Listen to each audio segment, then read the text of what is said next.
Thank you, Gautam. It's a great pleasure to be here. I really want to thank everyone, myself included, for making it here in person. I think it's just much better to meet. There are so many of you who I may have met and seen talks over the past 2-3 years, but this would be our first time to meet in person, especially to the organizing team for making this happen. This work that I will present today is some pretty recent work on statistical computation, which is to make things happen.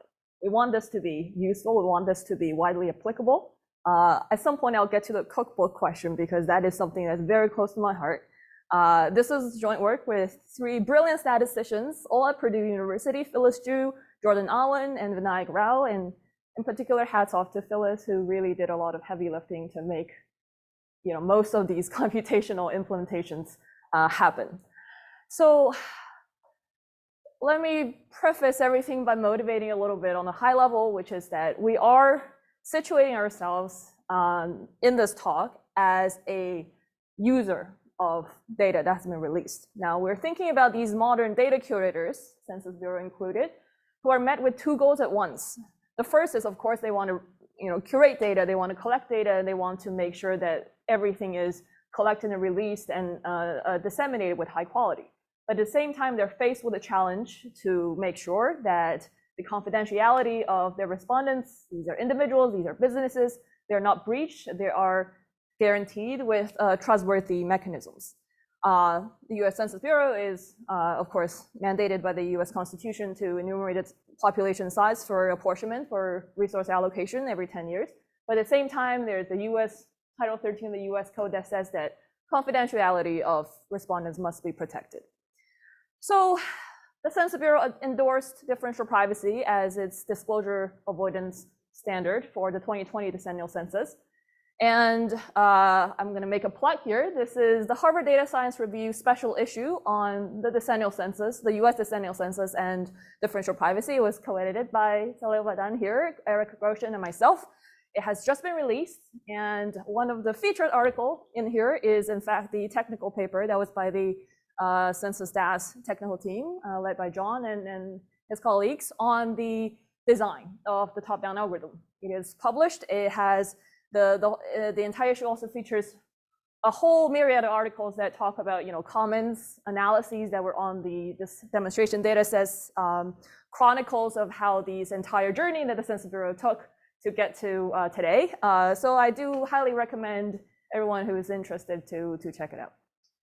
Now, we're the 3rd talk into a differential privacy workshop. I don't want to belabor the point of what differential privacy is, but for all that matters for us as a statistician, all we care about is the fact that differentially private mechanisms conceal the confidential data by crafting a noise in a very meticulous manner that is designed specifically to have certain properties into the data product.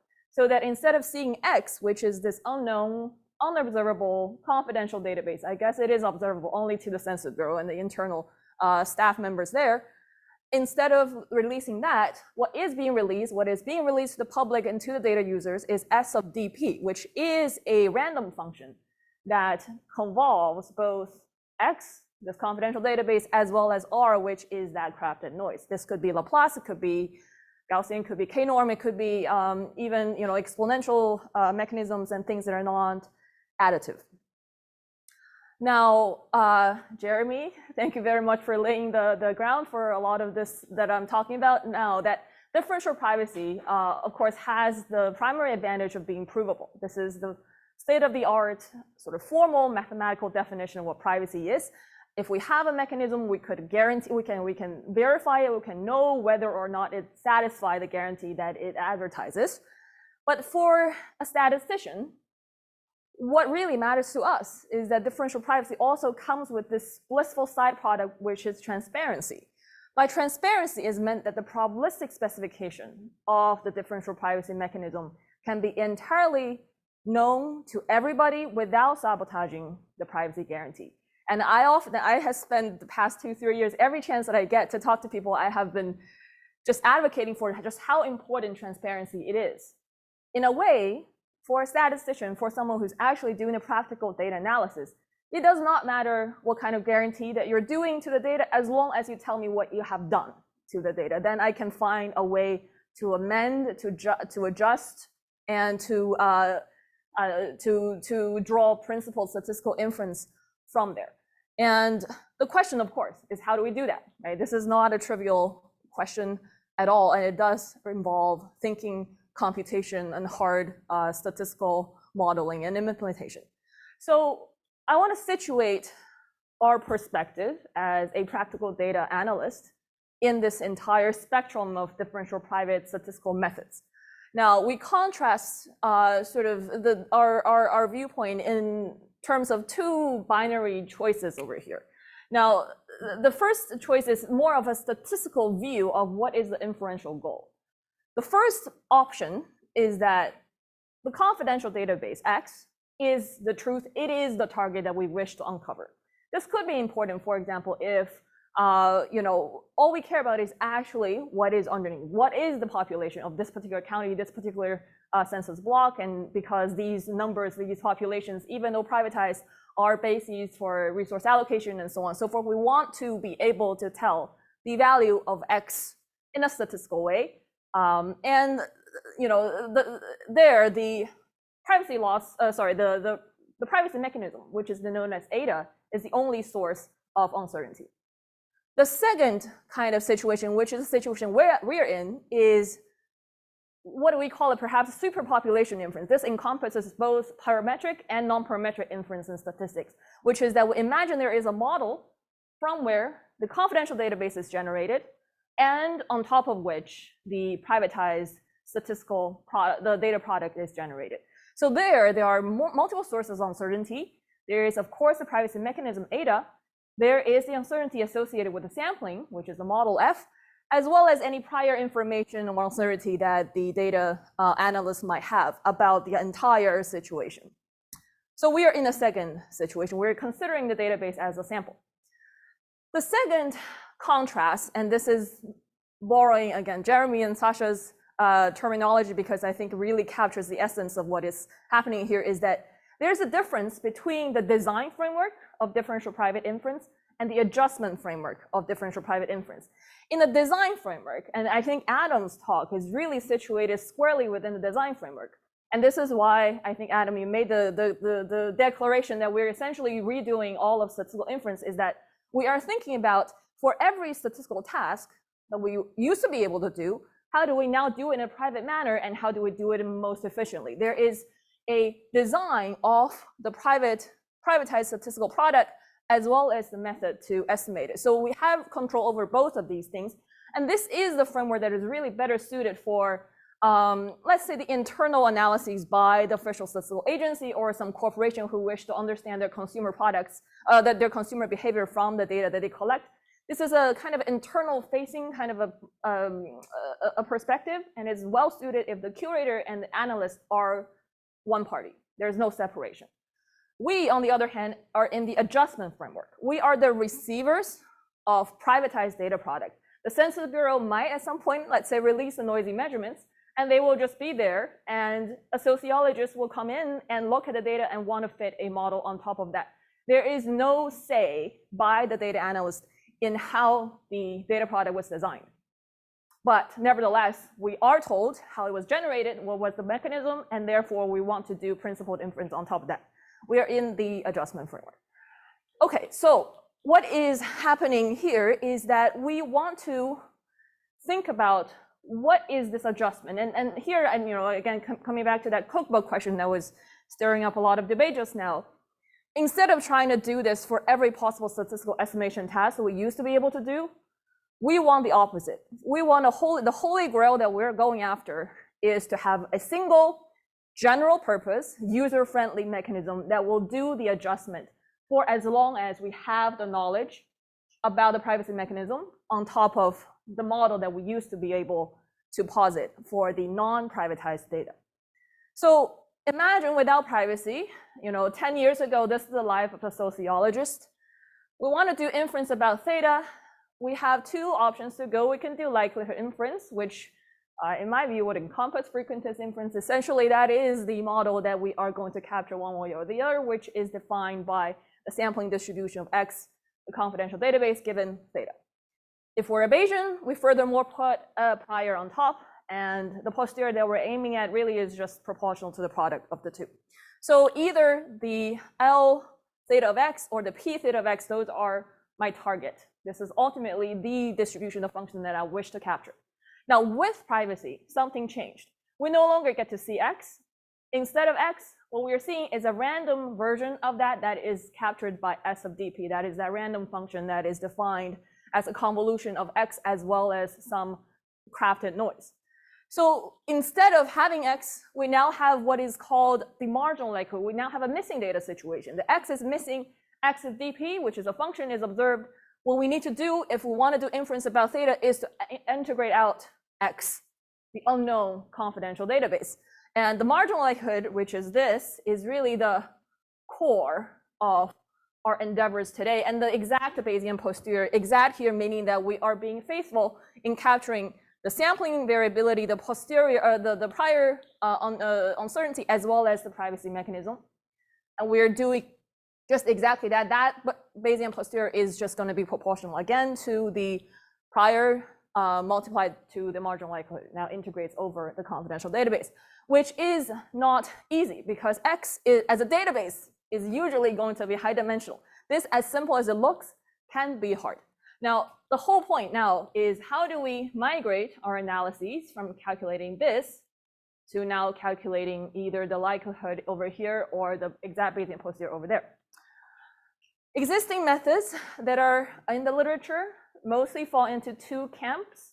There's a first camp, which is to try to approximate this whole thing by symptotic approximation, variational approximation, or parametric bootstrap.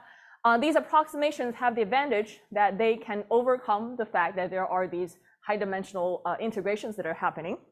There's also this other camp of people, which I fall into, and Jordan falls into, but we have been looking at this. We aspire to generate inference exactly according to the model as it indicates. However, we cannot do this really so much general purpose. So far, the integration, because it's high dimensional, can only be done either in simpler cases or in situations where there is a latent sufficient statistic, or in the situation where something is low dimensional that we can actually use Monte Carlo to track that. But our goal here really is to think about, again, the holy grail. We want to have one thing and one tool only that is efficient, user-friendly. We want to sample from the exact posterior.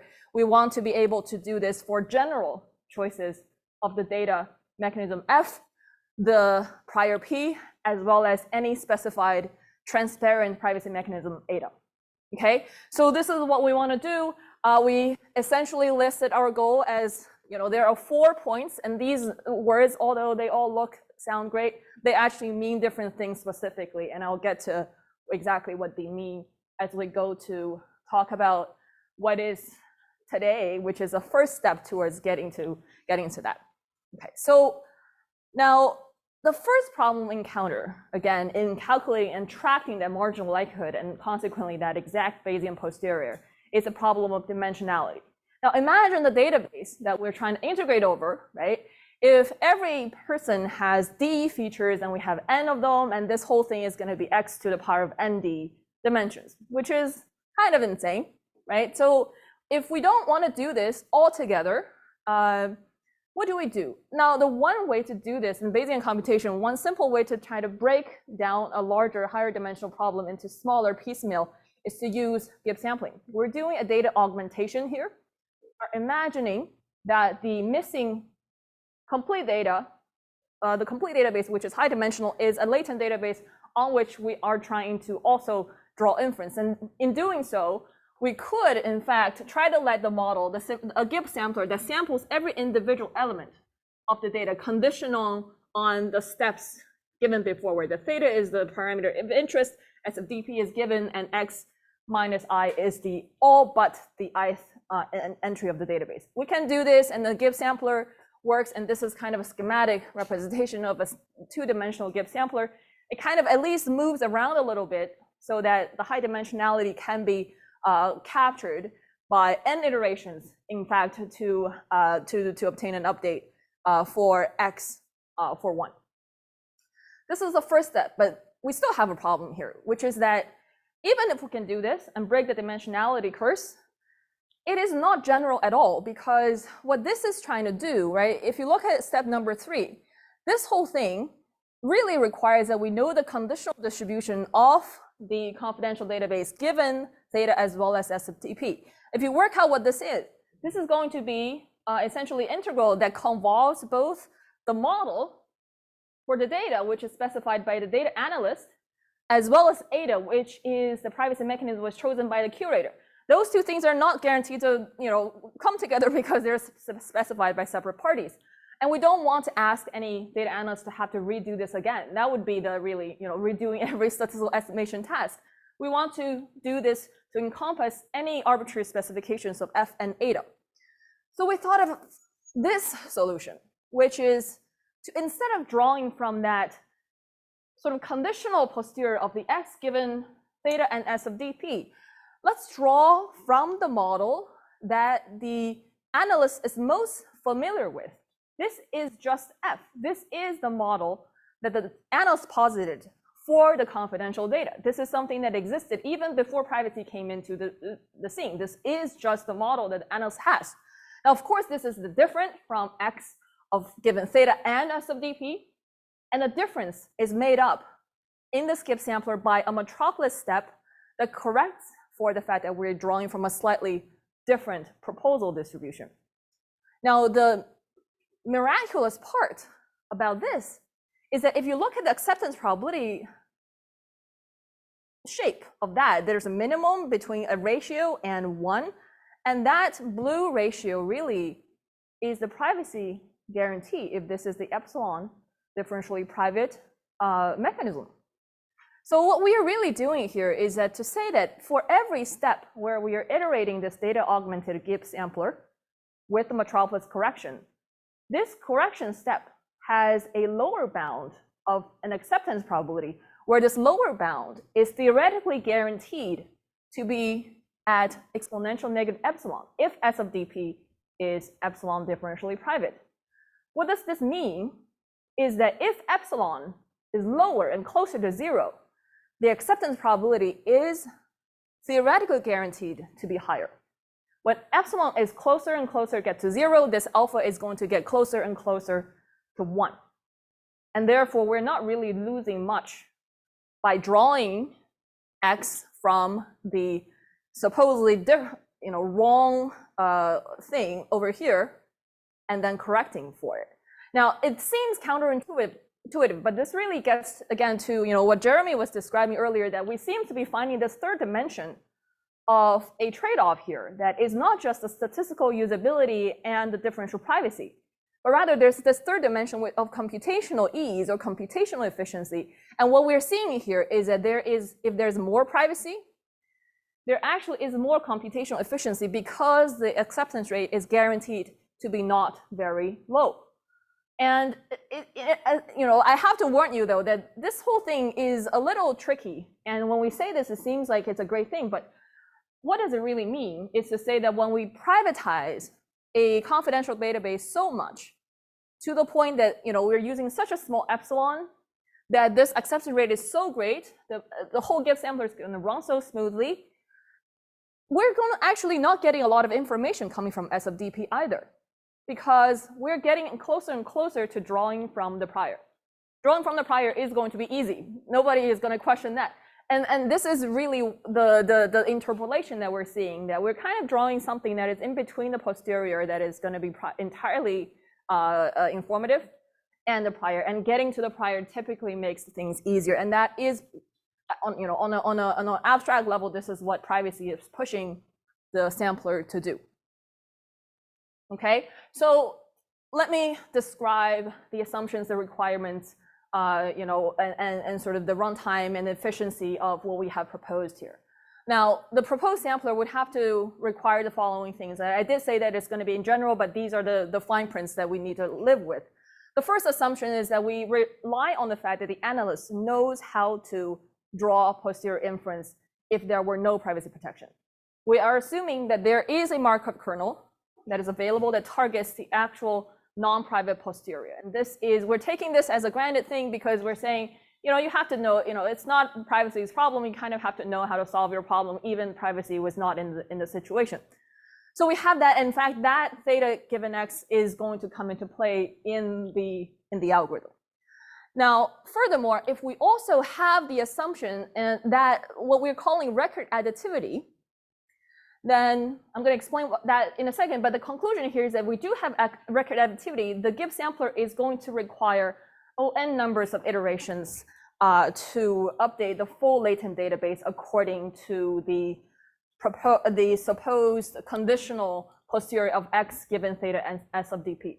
What this means is to say that if we do have record additivity, the whole data augmented MCMC is not going to be systematically lower than the non-private posterior, because the non-private posterior typically would also require O(n) time to run per iteration because we have n data points. And that is usually the case when we have likelihood that it's typically a product of n of them. So if we do have record additivity, this whole augmentation will not slow the Gibbs sampler by, and at least not change the order at which this will converge.